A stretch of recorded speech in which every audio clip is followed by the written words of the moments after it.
Hello, আমি পিঙ্কিয়া from LC.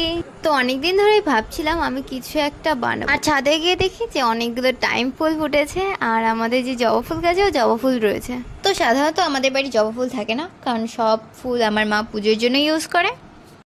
কিন্তু আজ মনে হয় মা আমার জন্যই এই ফুলগুলো রেখে দিয়েছে। সো এইগুলো নিয়ে চলে আসলাম আমি আমার ভিডিও বানাতে। তো প্রথমেই আমি একটা সিটের টুকরো নিয়ে নিয়েছি। সো সেটা আমার ছিল আমার একটা জামা বানানোর পর যে বাকি সিটটা ছিল সেটা। তারপর সেটাই আমি যে আমাদের জবা ফুলের পাপড়িগুলো ওটাকে গেঁথে নিয়েছি। ফুলের পাপড়িটা পুরো গাঁথার পর আমরা এখানে আমাদের টাইম ফুলগুলোকেও গেঁথে নিয়েছি। যেহেতু ফুলের পাপড়িগুলো খুবই সফট হয়, তাই জন্য এগুলোকে খুব ধ্যানসে আমাদের গাঁথতে হবে।